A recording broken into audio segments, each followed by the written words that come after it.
If you look back in John 1, when he calls his disciples, it's like he calls them by name and he says, I want to make you fishers of men.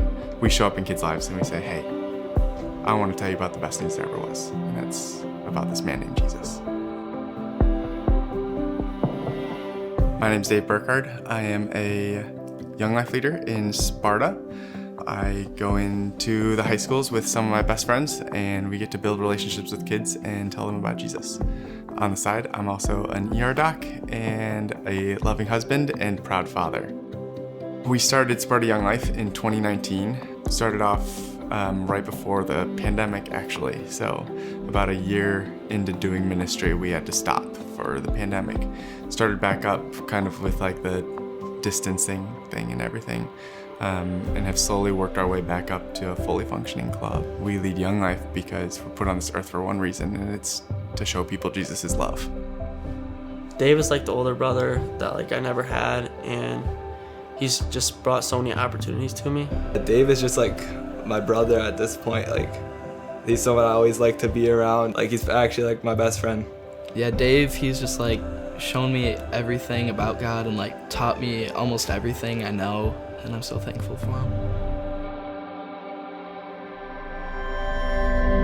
I think this generation probably gets tired of hearing the things that they struggle with because I think we've been so vocal about it, but I mean, it's the most anxious, most depressed generation there ever was. You ask a kid what makes them special, and most of them can't answer anything. So many of these kids are so closed off. You think you're never gonna be able to have a real, deep, meaningful conversation with them when you meet them. And God just shows up and he just opens those hearts. I wasn't connected with God at all. I would go to church with my family, obviously, but I would just sit there basically, not listen. There was a moment last year where my best friend Drew, when we were at Young Life Camp, where he really connected with God. That had me tearing up a little bit, I won't lie. So that was when it all clicked, and then after that, God, I really put it in the center of my life.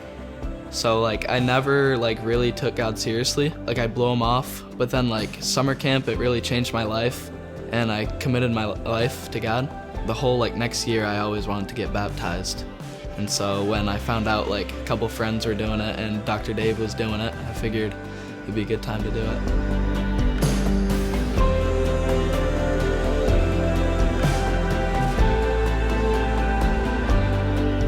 The morning of the baptism, I think I was just really excited to make that decision and commit my life to God. It was really cool.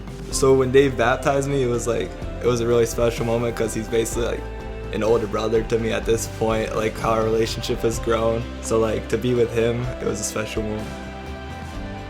You get to be this kid's champion. You get to just be their person that they go to when they're having a bad day, or when they fail their math test, or when their girlfriend breaks up with them, and you get to be you get to just listen, and then at the end you get to be here's the good news. You are still so loved in that failed math test, in that broken relationship, in that argument with your parents. And you get a Christian adult figure in your life who can be there for you in those moments and turn you back to Jesus. Anyone can love. And that's all leading Young Life is. That's all ministry. That's what Jesus' whole ministry was just loving people. And that means putting your judgments aside, putting your selfishness aside, and just showing up. It's all it takes. I feel I wouldn't be who I am without Jesus, and he died on the cross for me. He went through the worst thing just for me to have this life I live. I feel I just have to be so grateful for what he's done for me. God's given me more peace since I've grown a relationship with him. I just have this feeling of a little bit more confidence in myself, knowing that I have Jesus with me. He loves me no matter what. I just care so much about them that I just genuinely really love them and want to see them do well. And when you really peel those layers back and see them for who they are, they have so much more to give than you see on the surface. Love them and love them well, and they will love other people. This is what it looks like to follow Jesus. This is what it looks like to genuinely want a relationship with the Creator of the world.